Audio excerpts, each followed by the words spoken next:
Voice of people, जनता की आवाज। आप देख रहे हैं वीओपी न्यूज।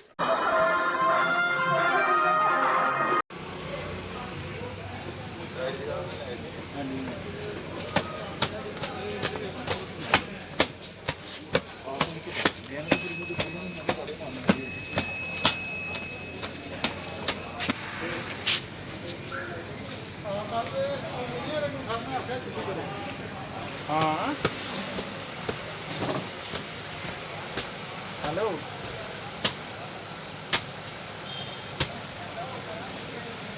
मारो मारो ਇਹਦੇ ਉੱਪਰ ਜਾਲੀ ਚੱਲ ਤੇ ਭੈਣ ਤੇ ਨਾਲ ਜਾਲਾ ਦਾ ओनली फॉर क्लिनिक।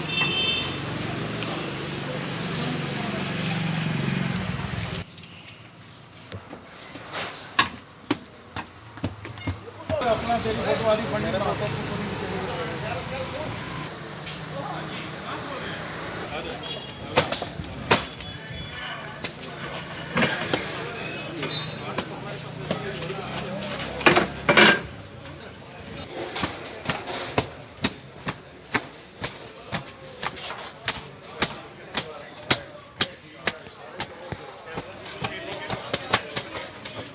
नाम मेरा मुनीश।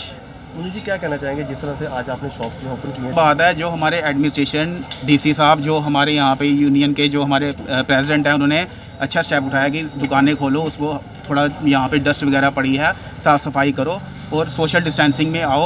2 लड़के होने चाहिए या 1 लड़का, बहुत ही अच्छी उन्होंने ये किया। आने वाले टाइम पे हो सकता है कि 2-3 दिन के बाद वो दोबारा हमें बोलने के लिए शॉप ओपन करने के लिए बोलें। तो इसलिए मैं बहुत धन्यवाद करता हूँ एडमिनिस्ट्रेशन का, डीसी साहब का और अपने प्रेसिडेंट साहब का जिन्होंने ये अच्छा कदम उठाया है। तो क्या कहेंगे जिस तरह से काफ़ी लंबे समय से आपको भी दिक्कतों का सामना करना पड़ रहा था, अब जाके आपको परमिशन मिली है आज सफाई के लिए, तो क्या कहना चाहेंगे? ये जो आज हमें परमिशन मिली है ये 11 बजे से लेकर 3 बजे तक मिली है। ये हमारी दुकानें 2 महीने से बंद थी, उसमें मॉइस्चर भी हो गया था, मिट्टी कटा भी था, चूहे भी अंदर कईयों दुकानों के अंदर चले गए थे, जिससे माल भी डैमेज हुआ होगा कईयों का, हो सकता है कोई चूहा भी मरा हुआ होगा। हमने एडमिनिस्ट्रेशन से रिक्वेस्ट की कि हमें दुकानें साफ़ सफाई करने की परमिशन दी जाए। उन्होंने हमारी रिक्वेस्ट को माना और उन्होंने आज हमें परमिशन दी है 11 बजे से लेकर 3 बजे तक। ये हम दुकानों की साफ़ सफाई करेंगे, उसके बाद 3 बजे हम बंद कर देंगे। और मैं ख़ासकर एडमिनिस्ट्रेशन और पुलिस का धन्यवाद करता हूं जिन्होंने लॉकडाउन जब हुआ उससे पहले जो जम्मू में कदम उठाए, उससे जम्मू में कोई महामारी नहीं हुई और कोई ऐसे केसेस नहीं आए, जिससे हमारा जम्मू सेफ रहा। मैं इस पे भी इनकी सराहना करता हूं कि इन्होंने अच्छे कदम उठाए और लोगों का भी मैं धन्यवाद करता हूं, उन्होंने पूरा पालन किया। ये एक सेहत का मसला था कि वही ये जान है तो जहान है, पहला हम होंगे तो ये सारी चीज़ें होंगी।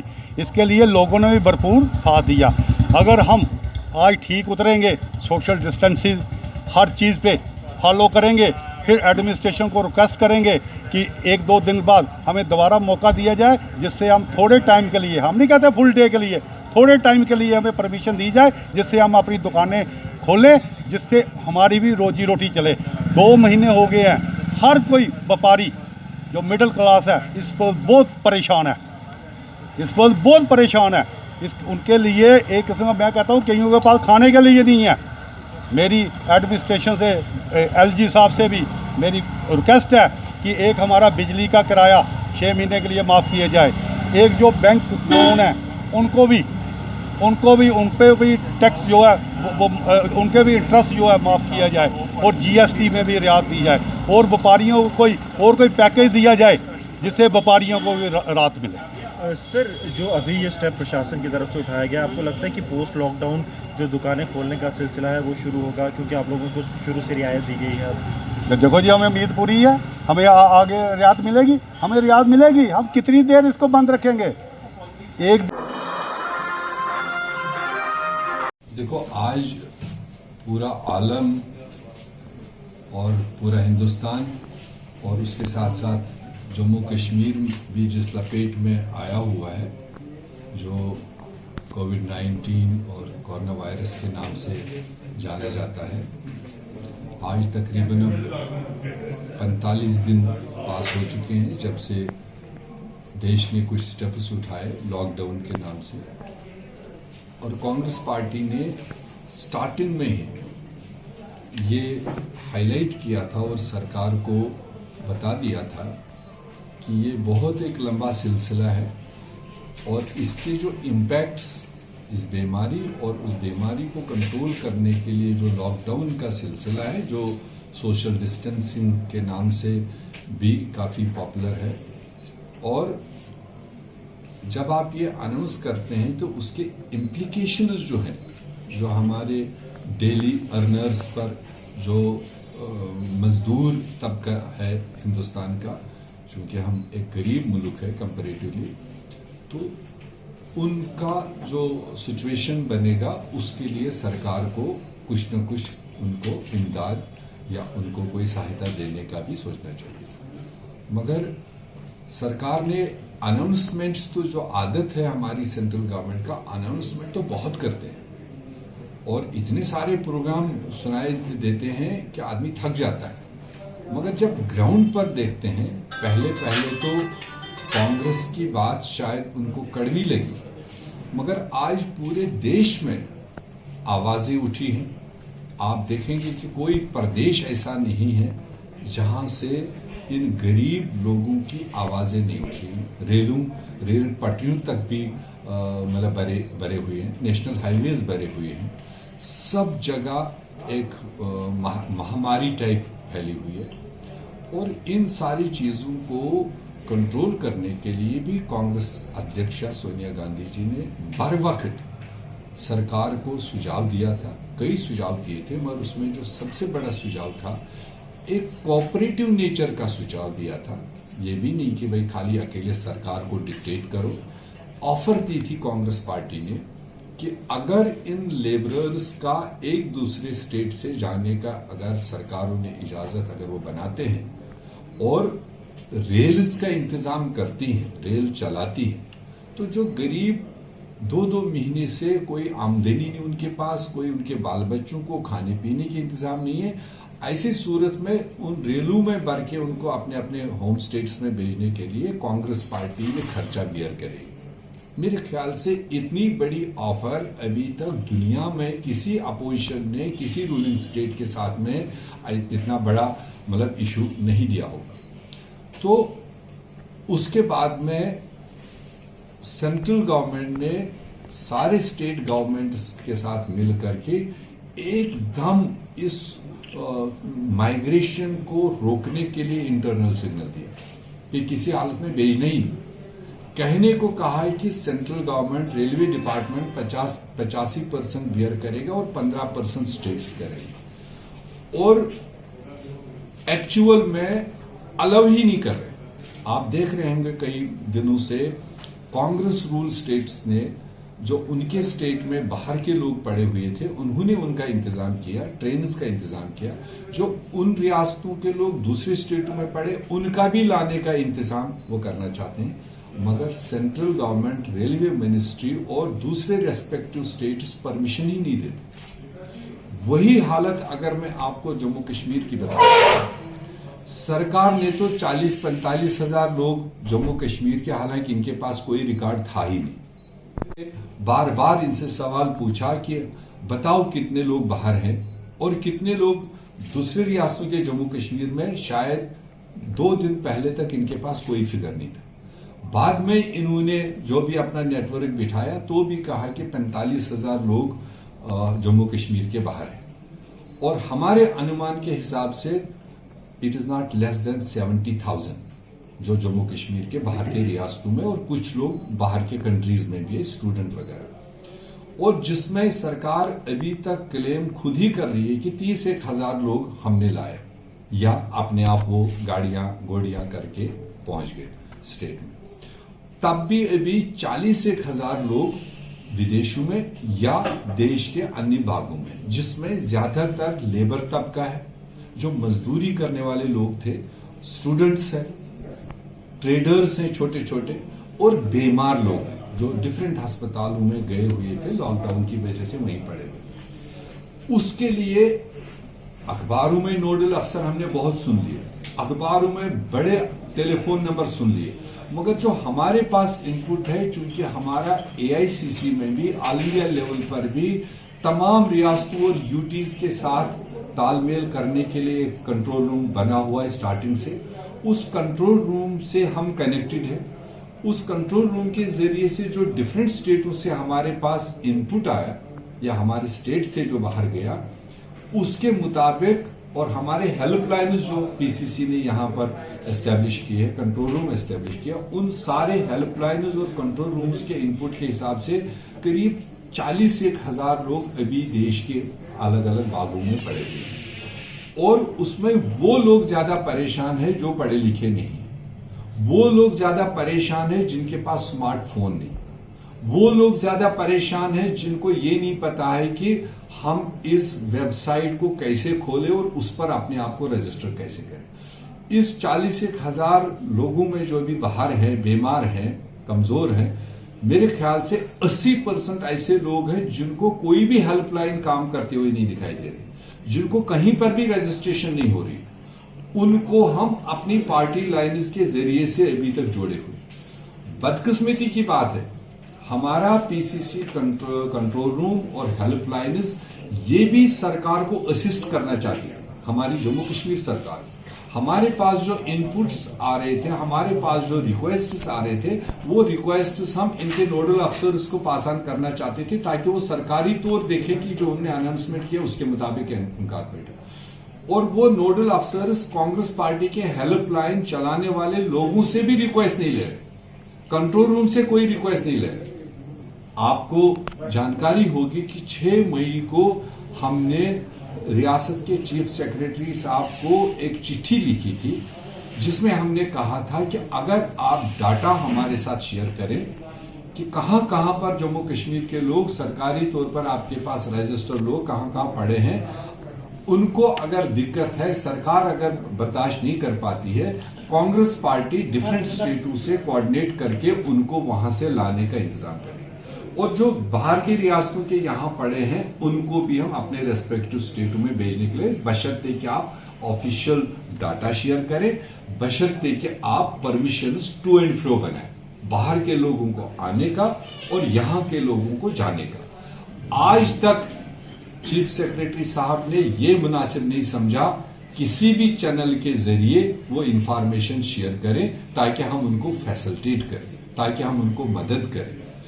और आज के दिन पर जितने लोग जो बाहर के यहां पड़े हुए, हमारे पास जो रिक्वेस्ट्स आई है हमारे व्हाट्सएप्स पर, हमारे मेल्स पर, कुछ नहीं तो 10,000 लोगों के नाम एड्रेस हमारे पास आए हुए जो चाहते हैं हम अपने रियासत में। आज हम फिर चीफ सेक्रेटरी साहब को लिखने जा रहे हैं कि आप इनके परमिशंस बना लो, चाहे इनको बसों से भेजना पड़ेगा, चाहे इंडिविजुअल गाड़ियों से भेजना पड़ेगा, हम वो खर्चा बर्दाश्त करने के लिए तैयार है, हम इनको अपने रियासतों में भेजेंगे। और जो हमारे लोग बाहर पड़े हुए, आप कृपया उनका परमिशन यहां से एंटर होने का बना के दीजिए, हमारी हेल्पलाइन को मदद कीजिए, हम आपको मदद करना चाहते हैं। अभी कोई सियासत जम्मू कश्मीर में तो वैसे भी नहीं है और इस महामारी के चक्कर में कोई पॉलिटिक्स नहीं। सरकार का ये भी कहना है कि कांग्रेस पार्टी एक तरफ से सियासत कर रही है कि लोगों को खर्चा हम उठाएंगे। कांग्रेस पार्टी 1885 में बनी है, जब अंग्रेजों का रूल था यहाँ पर। तब कौन सी सियासत, तब कौन से यहाँ प्रधानमंत्री बनने की जल्दी थी? करीब 125 साल तक कांग्रेस ने कुर्बानी दी, आजादी हासिल की, और आजादी के बाद भी कितने सारे इश्यूज देश में आए जिसमें कांग्रेस ने हमेशा अपने आप को फोरफ्रंट पर रखा। आज कोई चुनाव नहीं है, न देश में न रियासत में भी, इनके शायद अभी प्लान्स में भी कोई चुनाव नहीं, मगर ये तो एक समाज सेवा है। कांग्रेस बनी है बुनियादी लोगों की खिदमत के लिए, तो ये तो एक खिदमत खलकुल्ला करने के लिए कांग्रेस पार्टी ने अपने आप को ऑफर किया। मगर बदकिस्मती है कि कोई भी रियासत इसको नहीं समझ रही।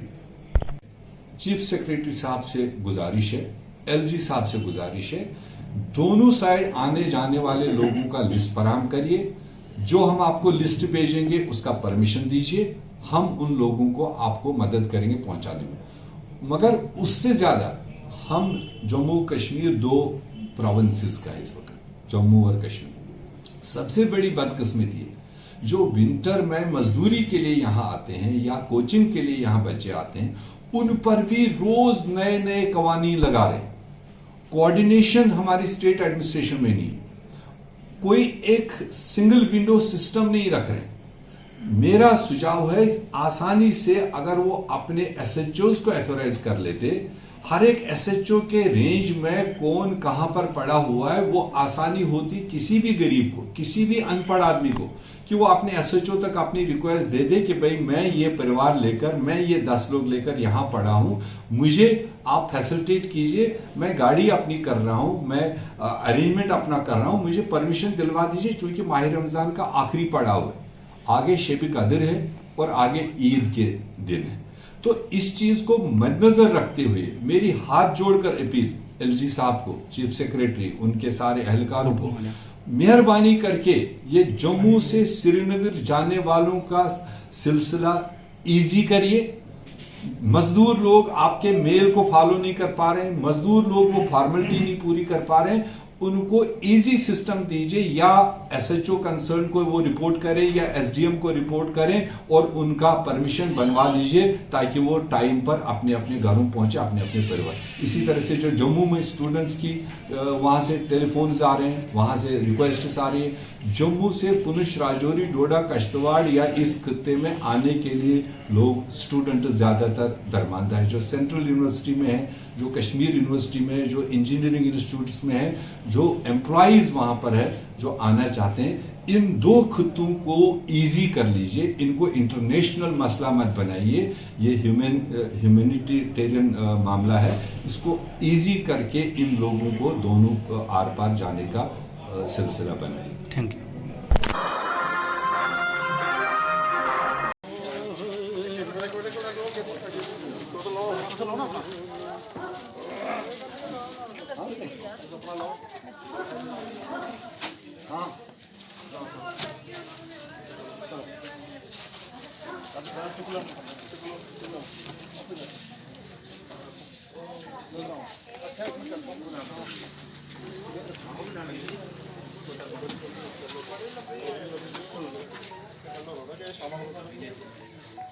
गालेंगे ये वाला एंड भी कर लेना।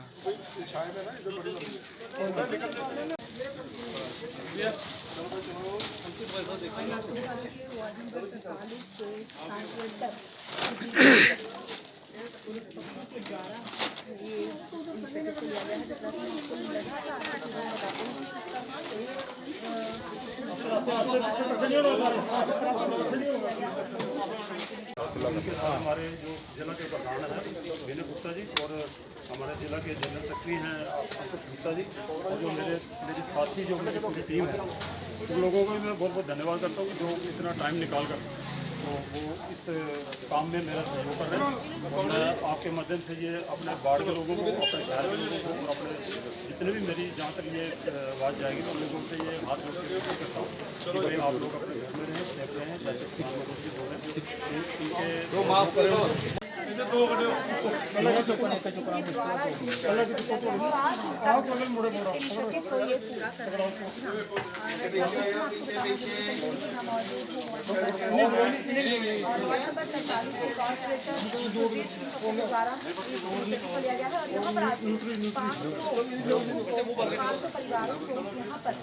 ड्राई राशन वितरित किया जा रहा है। साथ साथ बात करें तो यहाँ पर डिप्टी सीएम सुरेंद्र गुप्ता भी मौजूद है। आप लगातार इन तस्वीरों में देख सकते हैं यहाँ पर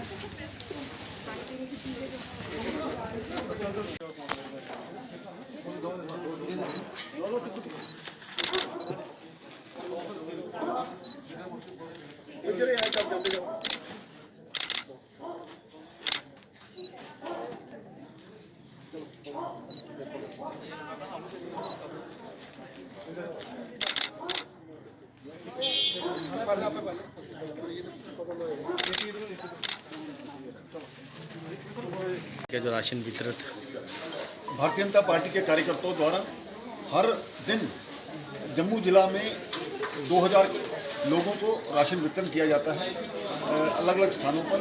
और प्रधानमंत्री के निर्देशानुसार हमारा ये प्रयास रहता है कि कोई भी व्यक्ति भूखा ना रहे, उसके लिए उसी तहत हमारे कार्यकर्ता, हमारे कारपोरेटर्स बहुत अच्छा काम कर रहे हैं। वार्ड नंबर 43 में जिसके हमारे कारपोरेटर सुरजीत सिंह पप्पू चौधरी जी हैं, ये पिछले 40 दिनों से लगातार इस प्रकार से राशन का वितरण कर रहे हैं। और इनके सहयोग के कारण से पूरे इलाके में आसपास के वार्डों में भी इन्होंने पूरा ध्यान रखा है। मुझे विश्वास है कि भारतीय जनता पार्टी के कार्यकर्ताओं की मेहनत और लगन जो है कभी कम नहीं होगी। जब तक ये महामारी चलती रहेगी तब तक हमारे कार्यकर्ता काम करते रहेंगे। थोड़ा पीछे थोड़ा पीछे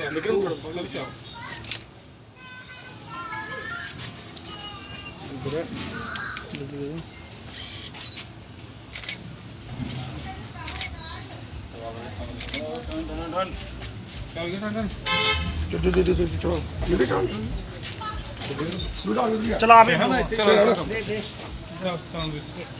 ना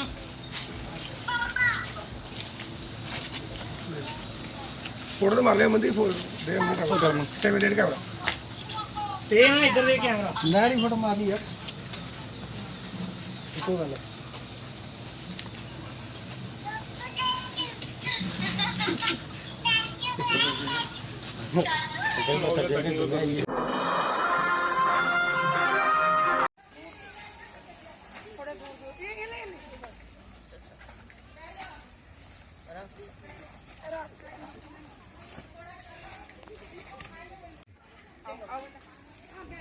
आप खड़े रहोगे जब तक आपको बोलना है। मीना जी इनको बोलो दूर दूर बैठो। आप भी दूर दूर बैठो भैया, दूर दूर आप भी दूर दूर रहो, दूर दूर रहो।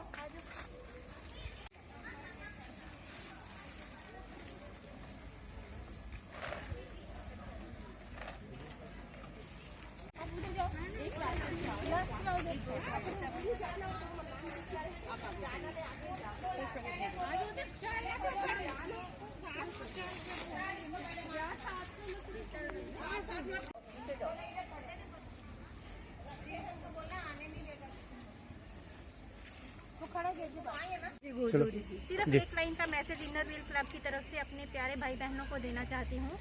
देहांतवास से जरूरी है एकांतवास। अर्थात अगर हम एकांत में रहेंगे तो देहांत से, मौत से बच जाएंगे। बस। जी मैम, आपका नाम? मेरा नाम पूजा मल्होत्रा है। तो ये जैसे ये आप जहाँ पे राशन वगैरह बांट रहे हो, तो किन की तरफ से बांट रहे हो और क्या मैसेज देना चाहेंगे इसके? मैसेज ये है कि जो इनर व्हील क्लब है वो दुनिया की सबसे बड़ी ऑर्गेनाइजेशन है और वो कहीं से फंड नहीं लेती। ये महिलाओं की इस दुनिया की सबसे बड़ी ऑर्गेनाइजेशन है और मैं जम्मू विंग की प्रेसिडेंट हूँ।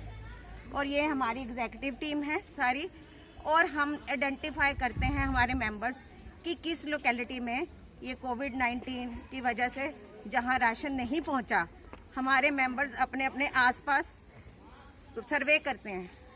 उनको पता चला कि सेक्टर 3 और सेक्टर 1 में अभी तक कोई खास एड नहीं पहुंची, और ये सारे जो हैं विस्थापित मजदूरों की फैमिलियां हैं। ये 40 फैमिलीज हैं।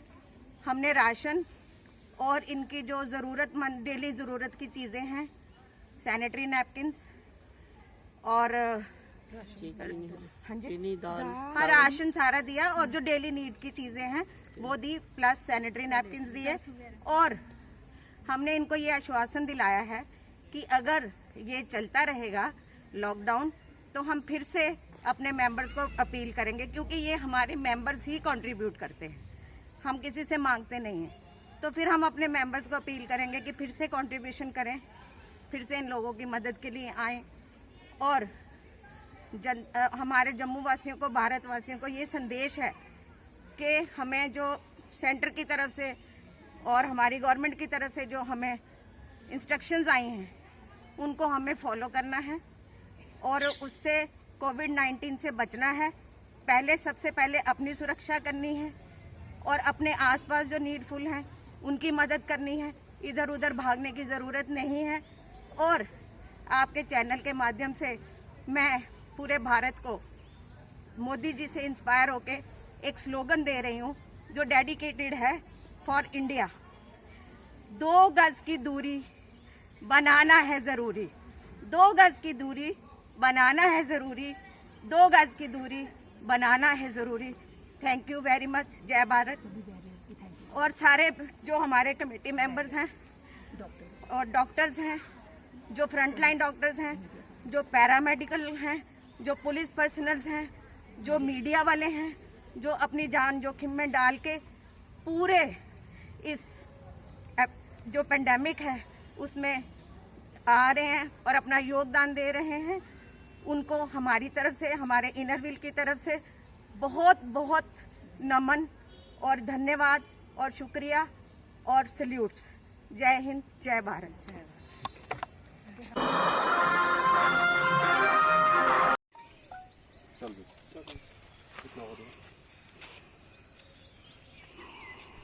फोटो ले लो संजू, आजा। चल जिंदू।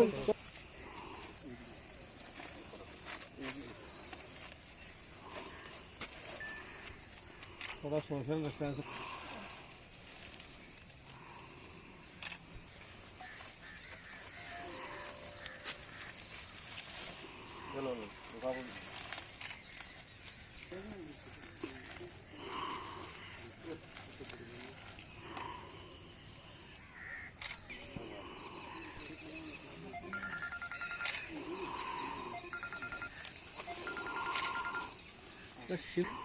भाई साहब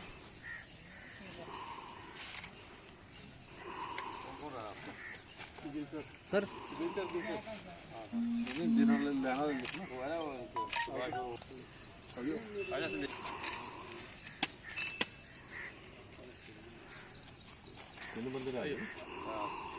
उनके रह गए 2, किसके पास रखेंगे? किसका? सुभाष और होगा।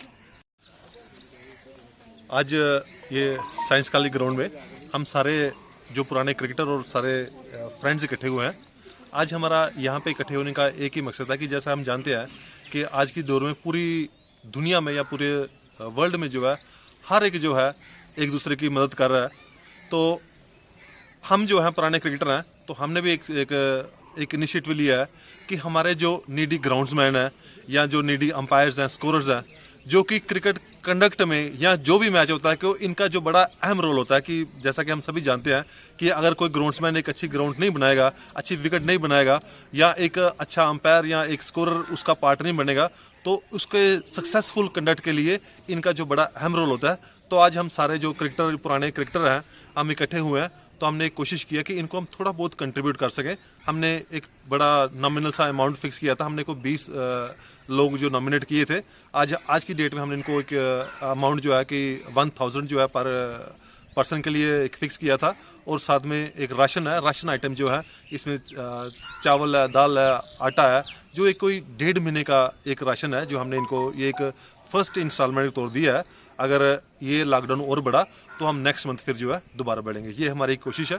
तो ये हमारे सारे जितने भी जो हमारे दोस्त क्रिकेटर हैं, ये सबका एक इनिशिएटिव है और एक हमारी तरफ से एक सिंपल जो है कंट्रीब्यूशन है। Thank you.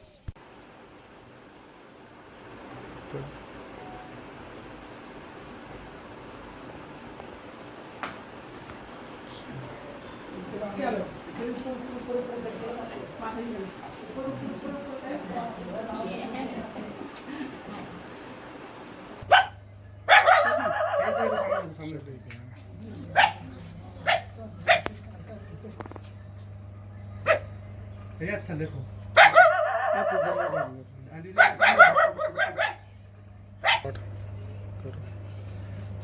जैसे कि आज सारे देश में मदर्स डे मनाया जा रहा है और हमने आज भी जो हमारी गोरखनगर में वार्ड नंबर 48 में जो सबसे वृद्ध हमारी जो माताएं हैं उनको हमने आज सम्मान बख्शा है, क्योंकि इस दुनिया में माता से ज़्यादा कोई भी प्यार नहीं करता है और हर माताओं की इज्जत होनी चाहिए।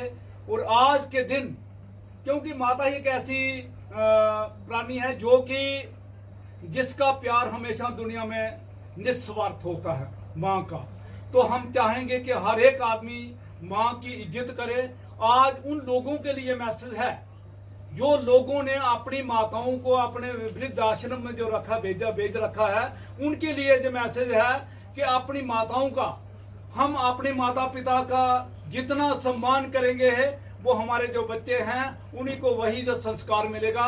तो मेरी सारे लोगों से, सभी लोगों से ये मेरी अपील रहेगी कि हमने नारी वर्ग के दुनिया में एक माता ही एक होती है जिसका बहुत बड़ा हृदय होता है, और माता ही बड़े बड़े पीरों फकीरों को, बड़े बड़े योद्धाओं को जन्म देती है। और हमें हर एक माता का हमें सम्मान करना चाहिए, स्त्री का सम्मान करना चाहिए। सू क्यों मंदा बोलिए जित जमे राजान, ये गुरु नानक देव जी ने कहा है। क्योंकि माता ही एक ऐसी शक्ति है जो अपने बच्चों को संस्कार देती है। वो सभी को सम्मान करना चाहिए अपनी माताओं का। आज के दिन मदर डे के happy mother day to all. मैं सभी जगह कहना चाहूँगा, जय भीम।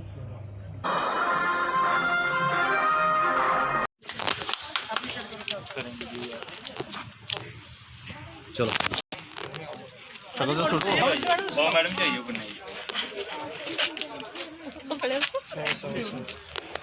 उधर को तो भैया कहता है इसमें मुझे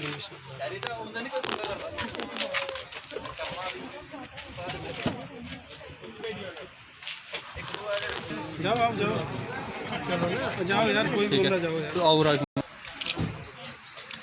ठीक है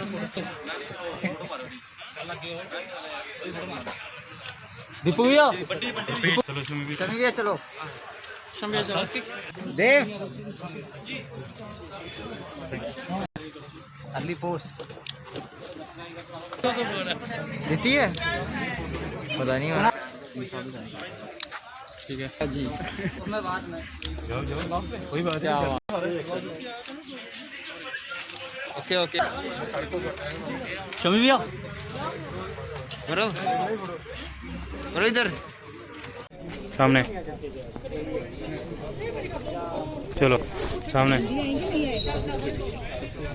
कपूर प्रेसिडेंट डोगरा संगठन।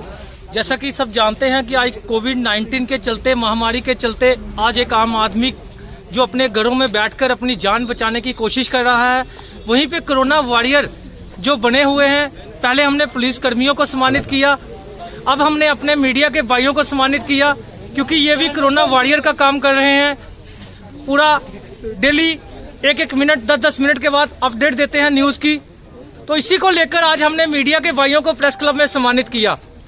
और मैं आप सब से कहना चाहता हूं, आपके चैनल के माध्यम से एक मैसेज देना चाहता हूं कि अपने अपने घरों में रहें। इस कोविड-19 के चलते, इस महामारी के चलते हमने अपने अपने घरों में रहना है, लॉकडाउन का पालन करना है, और ऐसे कोरोना वॉरियरों का जो अपडेट हमें बार बार देते हैं, पूरी न्यूज देते हैं, उसका हमने सम्मान करना है। और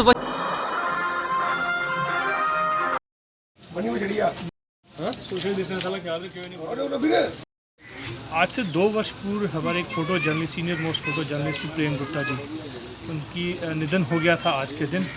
उन्हें याद करने के लिए, उन्हें श्रद्धांजलि देने के लिए आज जम्मू के सभी पत्रकार इकट्ठे हुए हैं। आपके सामने उन्हें श्रद्धांजलि दी गई है। बहुत ही खुश मिजाज रहने वाले प्रेम जी सबके लिए एक प्रेरणा का स्रोत थे। सीनियर मोस्ट जर्नलिस्ट तो थे ही वह, और बहुत अच्छे इंसान भी थे। यही कारण है कि आज सब ने इकट्ठे होकर उन्हें श्रद्धांजलि दी है। और उनकी आज दूसरी जो वर्ष है मृत्यु का, उस पर सभी जर्नलिस्ट की ओर से यहाँ पे भी खाना बना के लोगों को वितरित किया जाएगा, ज़रूरतमंद लोगों को वितरित किया जाएगा। तो मैं सबसे यही रिक्वेस्ट करूँगा कि आज इस जो है अपने घर पे जैसा भी हो, प्रेम जी को सभी जर्नलिस्ट ट्रिब्यूट करें, क्योंकि सबके चहेते थे प्रेम जी, थे और रहेंगे भी।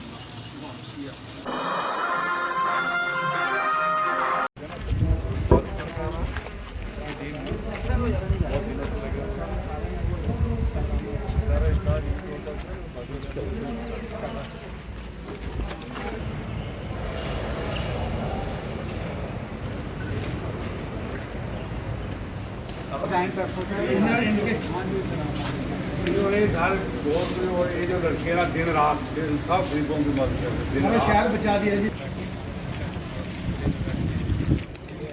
नहीं कर रहे हैं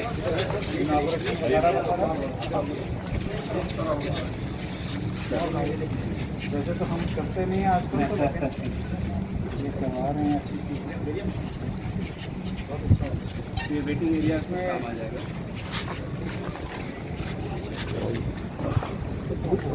हाँ, यही वहाँ पर भी पड़ेगा। तो ये लीजिए आप यहाँ 25 से 30% दे रहे हैं, और अगर यहाँ पे भर जाए देन वी आर गार्ड में चले जाते हैं, और अगर और यहाँ पे ज़्यादा नंबर बढ़ जाए तो एक एक लाइन अप करो फुल पे कर देते हैं, तो फिर इनका कनेक्शन पीछे माधोपुर के साथ रहता है, उसका रेगुलेट करते हैं। तो अगर सर जैसे 1500 का करीब एवरेज से ट्रक डेली आ रहा है, और उसमें से भी कल हम एनालाइज हमने कहा था एनालाइज करने के लिए, तो पोल्ट्री का सर आप बढ़ चुका बिकॉज रमज़ान है, कश्मीर पोल्ट्री फूड जो है वो एक्सेसिवली कश्मीर की हो जा रहा है, तो वो पूरी तरह से रेगुलेटेड है सर। उसके अलावा सर 6 टीम हमारी सर राउंड द क्लॉक काम कर रही है, 6 टर्मिनल्स हैं ट्रक्स के, वो 24 घंटे काम कर रहे हैं। उसके साथ सर 4 टीम मेडिकल की है, ट्रक वाला उतरता है वो सीधा सर यहाँ देखेंगे सर वो सारी मेडिकल टीम है सर, वहाँ पे पहले वो जाते हैं, उनकी स्क्रीनिंग होती है। आपसे सर चौथा दिन है सर एक जो सैम्पलिंग का सर डायरेक्शन की हर जो रेड जोन से ड्राइवर आता है उसके रेंडमली 100 तक की हमको सैम्पलिंग करनी है। आइडिया ये था कि ट्रक रुकना भी नहीं चाहिए और कम से कम 100 सैम्पलिंग हो, 100 ड्राइवर्स की सैम्पलिंग। तो महाराष्ट्र, गुजरात, वेस्ट बंगाल उसके लिए भी हमने अलग से टीमें रखी है, 2 लड़के रहते हैं सर, जो ही वो मेडिकल किट में महाराष्ट्र अपना बोलता है, हमारे लड़के 4-5 इकट्ठे करके ले जाते हैं सर उसको, वहाँ पर उनके ट्रक होल्डअप करते हैं, वही लड़का लेके जाता है उनको, उनके लिए अलग सर काउंटर रखवाया हुआ है ट्रक्स के लिए, वहाँ पे उनके सैंपल ले लेते हैं, उनका कोड ले लेते हैं, कोड लेने के बाद सर वो फिर विंडो पे आते हैं जहाँ पे उनकी सिर्फ डिटेल लिखी जा रही है, उनका फ़ोन नंबर, वो कहाँ से आए, कहाँ जाएंगे, address and phone number cleaner के भी और ड्राइवर के, वहाँ पे उनका सर कोड लिखा जाता है। वो डेली बेसिस पे मैं सर के साथ भी शेयर करता हूँ, वो भूपेंद्र सर जो MD NHM है उनके साथ शेयर करता हूँ। तो आज चौथा दिन है सर, 350 के करीब सर ड्राइवर्स का सैंपल ले चुके हैं, तो वो रिपोर्ट है कि अगर नेगेटिव है सारा तो सर फाइन, अगर अनफॉर्चुनेटली कोई पॉजिटिव निकलता है देन जो है डायरेक्शन सर की कि we have to circulate through PCRs everywhere, जहाँ पे भी वो ट्रक वाला होगा तो it could be trapped and one can go. आपके नोटिस में कोई ऐसा केस आया कि यहाँ से ड्राइवर्स आए हैं श्रीनगर या किसी और जगह पे जाकर वो कोविड पॉजिटिव? ये इसमें ऐसे आया है सर, ये तो एक स्टेप है, अभी तो 4 दिन क्या टेस्टिंग करके उनको नहीं आया, लेकिन एक दूसरा स्टेप और हमने पहले शुरू कर दिया था, दैट वाज कि जो ड्राइवर या क्लीनर यहाँ रुकेगा, आप यहाँ से पूछते हैं तो वापस जाओगे कि यहाँ रुकोगे, तो ये उसका स्टेटमेंट सेपरेट बना and every day that statement goes to DC करता है, आपके आपके डिस्ट्रिक्ट में इतने लोग ट्रक से आए और वे रुकेंगे, उनका डिसीज कर देंगे, इसलिए 5-6 केसेज नहीं बचे जो ट्रक ड्राइवर सर कह रहे हैं सर एवरी डे, जैसे क्लीनर और कंडक्टर जो रुकने वाला हम पूछते हैं कि तुम रुकोगे, मान लीजिए सोपुर पे है सर, अगर वो रुकेगा तो यस कर देते हैं, तो उस बारामूला की लिस्ट जो है पूरी DC बारामूला को भी जाती है, ड्यूकॉम कश्मीर को भी जाती है, और जो OSD OVS है सर उसको भी CC कर देते हैं ताकि वो ट्रैक सर क्या, तो उसी में से 5-6 पॉइंट है जम्मू कश्मीर में आने का, और एक बहुत बड़ी तादाद ना सिर्फ लोगों की यहाँ से आती है और जाती है, बल्कि उसके साथ साथ पूरी यूटी के लिए जितनी भी सप्लाई चेन है वो पूरा इसी लखनपुर से होकर जाती है। तो इस सारे में देखने की ज़रूरत है कि कहाँ पे हम जम्मू से ये मतलब अपनी जो एडमिनिस्ट्रेशन की तरफ से हम कैसे यहाँ की एडमिनिस्ट्रेशन को और ज़्यादा सपोर्ट दे सकें ताकि इनका काम किसी तरह से भी रुके ना। और हमें बड़ी खुशी होती है देखकर कि यहाँ की एडमिनिस्ट्रेशन जिसके ऊपर सबसे ज़्यादा लोड है काम का, वो बहुत अच्छे तरीके से अपना यहाँ से काम कर रहे हैं। हज़ारों की तादाद में स्टूडेंट्स को यहाँ से इन्होंने डिस्पैच करवाया तेज़ी से। बहुत सारे लोग इस वक्त भी यहाँ पे कुछ फैसिलिटीज़ जो हमारे यहाँ पे एडमिनिस्ट्रेशन ने बनाई हुई हैं एडमिनिस्ट्रेटिव क्वारंटीन की, वहाँ पे हैं, टेस्टिंग चल रही है सारा। तो जितना भी लोगों की भलाई के लिए हो सकता है वो हो रहा है। फ़र्क सिर्फ इतना पड़ता है कि कुछ लोग यहाँ समझते हैं कि ये बड़ी उन्हें दिक्कत हो रही है, मगर उन्हें ये सोचना चाहिए कि ये सब उन्हीं की और उनके परिवारजनों की भलाई के लिए हो रहा है। अगर भगवान ना करे उनमें से कोई यहाँ पे पॉजिटिव निकलता है तो वो यहाँ पे निकल आए तो उससे उसका पूरा परिवार बचाया जा सकता है, वरना वो यहाँ से इसी तरह अगर चले जाता तो कल जाकर अपने पूरे परिवार को इन्फेक्ट करता। तो यहाँ की जो फैसिलिटीज़ हैं वो सबकी सब सिर्फ़ और सिर्फ जम्मू कश्मीर के लोगों के लिए भी और बाहर की जो जनता यहाँ से आती और जाती है उन सब की भलाई के लिए बनाई गई हैं। और वो सारी जो भी एजेंसीज इसमें काम कर रही हैं, हमारे जो मेडिकल जो हेल्थ डिपार्टमेंट के डॉक्टर साहिबान हैं, उनके पैरामेडिकल स्टाफ है, पुलिस है, उनका सारा जो ग्राउंड स्टाफ है, और उसके साथ साथ जो सिविल एडमिनिस्ट्रेशन का हर एक महकमा जो इसके साथ जुड़ा हुआ है। और मैं बताऊं कि हर एक महकमा वाकई जुड़ा हुआ है। डीसी साहब जो यहाँ पे हैं उनकी लीडरशिप में, जो हमारे एसएसपी हैं उनकी लीडरशिप में, जो हमारे प्रिंसिपल मेडिकल कॉलेज और हमारे सीएमओ साहिबान हैं, जो सबके साथ ये सारी एक जॉइंट एफर्ट हो रही है, जो बहुत अच्छे तरीके से कोशिश कर रहे हैं कि जम्मू कश्मीर के अंदर वाले जो क्षेत्र हैं वो कोरोना से इफ़ेक्टेड ना हो, कोरोना के किसी भी सस्पेक्ट को यहीं पर रोक लिया जाए। सर, जो हमारे जहाँ लेबर है उनको बाहर जाना है, उसको थोड़ी परेशानी आ रही है, उसके लिए देखिए नॉर्मल ये नॉर्मल हालात नहीं है, थोड़ा परेशानी वाकई आ रही होगी कई जगह पे। हमारी कोशिश ये है कि देखिए लेबर ने अगर जाना है, मिसाल के तौर पर अगर लेबर बिहार के एक ज़िला की रहने वाली है, तो जब तक बिहार सरकार और बिहार का उस ज़िले का डिस्ट्रिक्ट मजिस्ट्रेट अलाउ नहीं करता, उनका यहाँ से वहाँ उनको एक्सेप्ट नहीं करता, तो हम उनको कैसे भेज दें? हम उनको फेंकने के लिए नहीं भेजेंगे। हम कम से कम उनको यहाँ पे रखकर उनके खाने पीने का प्रबंध भी देख रहे हैं। कोई आदमी जम्मू कश्मीर में भूखा नहीं सोने दिया जा रहा रात को, और कहीं पे भी हमारे कोई भी ऐसे लोग जो हैं जो रास्ते में फंसते हैं, हम उनके लिए भी करते हैं। हम ये भी नहीं चाहते कि लोग पैदल चलना शुरू हो जाएं, हम उनको भी डिस्करेज नहीं कर रहे, बल्कि हम उनको कह रहे हैं कि तुम्हारे लिए गाड़ियाँ अरेंज की जाएंगी, लेकिन हमें एक सिस्टम के साथ चलो। और मैं आपसे एक बात बताऊं कि हमारा जो ये मज़दूर तबका है ये सबसे ज़्यादा डिसिप्लिन है, ये बात को मानते हैं, और जो भी सरकार का जो भी कोई जो वो है मुलाजम है, जब भी इनको कुछ कहता है तो वो उनकी बात मानते हैं और उसके ऊपर अमल भी करते हैं। तो हमें एहसास है उनकी मुश्किलों का। हमारी पूरी कोशिश है कि उनको किसी किस्म की सफ़र की मुश्किल ना आए, रहने और खाने पीने की हम उनको कोई मुश्किल नहीं आने देना। सर, सैम्पलिंग प्रोसेस में काफ़ी टाइम लग रहा है सर, लखनपुर में सैम्पलिंग प्रोसेस में काफ़ी टाइम लग रहा है सर, इसको क्या बढ़ाने का विचार कर रही है इसका? देखिए सैम्पलिंग प्रोसेस जो होता है उसका डायरेक्ट कनेक्शन होता है कि टेस्टिंग फैसिलिटी हमारी कितनी है। हम यहाँ पे 10,000 सैंपल कर लें और वहाँ पे टेस्टिंग फैसिलिटी जो है वो सिर्फ 3,000 की है या 4,000 की है, तो फिर क्या करेंगे बाकी 6,000 सैंपल? तो इस वास्ते उन दोनों को मैच करके करवाया जाता है। और हम अभी पूरा इस पे हमने बात की है, मीटिंग की है, जहाँ जहाँ पे भी इम्प्रूवमेंट की गुंजाइश है इसमें वो एरियाज़ देखे गए हैं और उसमें हम इम्प्रूवमेंट करवाएंगे। सर, जैसे अभी डॉक्टर लाल पाथ लैब है उसको अपने कॉन्टैक्ट दिया है कि वो जल्दी थोड़ा हो जाएगा, तो क्या अदर लैब्स को भी अब कॉन्टैक्ट पे लेना चाहेंगे? देखिए ऐसा है कि ये जो लैब्स हैं ये हमारे तक नहीं है उनको ऑथराइज़ करना, ये केंद्र सरकार के वो है प्रेरोगेटिव है, वो जिसको भी वो करेंगे और वो बाकायदा एक पूरा नॉर्म्स के तहत जो इस्टेब्लिश हुई है लेबॉर्ट्री, वो उसको चेक करके फिर उसको सर्टिफाई करते हैं, क्योंकि ये तो बाज़ारी चीज़ नहीं है। तो उस तरीके से कोशिश यही है कि लालपत से और अपने जो हमारी सरकारी लैब्स हैं उनमें से सब जगह के ऊपर इसको टेस्टिंग करवाते रहें। सर, टेस्टिंग को बढ़ाने के लिए कोई प्रयास? देखिए मैंने आपसे बताया कि हर वक्त हमारी कोशिश है कि इम्प्रूवमेंट और से और लाई जाए। जैसे जब शुरू हुआ था यहाँ पे तो उस वक्त एक स्टैंडर्ड था, आज आप देखेंगे कि फिगर्स काफ़ी ऊंची जा चुकी हैं। इस तरीके से हर वक्त जो यहाँ की जो डिस्ट्रिक्ट एडमिनिस्ट्रेशन है उसके साथ जो हमारी यूटी की जो एडमिनिस्ट्रेशन है, जिसके बहुत सीनियर ऑफिसर अजीत साहू साहब हमारे कमिश्नर सेक्रेटरी वो यहाँ पे बिठाए गए हैं। इसी से पता चलता है कि कितनी इंपॉर्टेंस दी जा रही है लखनपुर को, और उसमें जो भी फैसिलिटीज़ हैं उनको हम इम्प्रूव करवाने की। सर, लोगों का कहना है कि जो दूसरी स्टेट में नोडल अफसर बैठे हैं वो कंट्रोल रूम वाले उनको पूरा रिप्लाई नहीं देते हैं। जैसे हमारे जहाँ इमीडिएटली पूरा असेस हो रहा है, इजी बोर्ड पे लोगों को जाने भी दिया जा रहा है, तो दूसरी स्टेट जैसे दिल्ली में है या अदर स्टेट्स में है उनको थोड़ी दिक्कत आ रही है, उनकी मेल के जवाब नहीं मिलते। देखिए ऐसा है कि जहाँ तक तो हमारे अपने नोडल ऑफिसर्स का ताल्लुक़ है, वो अपने काम में बहुत प्रॉम्प्ट हैं और वो रिप्लाई भी कर रहे हैं। मैं बाकी स्टेट्स या यूटीज़ के बारे में कुछ कहना मुनासिब नहीं समझता।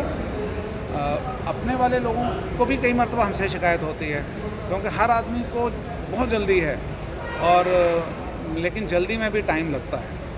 तो आपके ज़रिए उन तक ये मैसेज पहुंचना चाहिए कि थोड़ा सब्र रखिए। हमारे जितने भी लोग आना चाहते हैं जो हमारी यूटी के रहने वाले हैं वो यहाँ पे वापस आना चाहते हैं, उनके लिए पूरा तैयारी हो रही है। उनको किस तरीके से सेफ़ एंड साउंड यहाँ पे लाया जाए उसकी भी तैयारी हो रही है।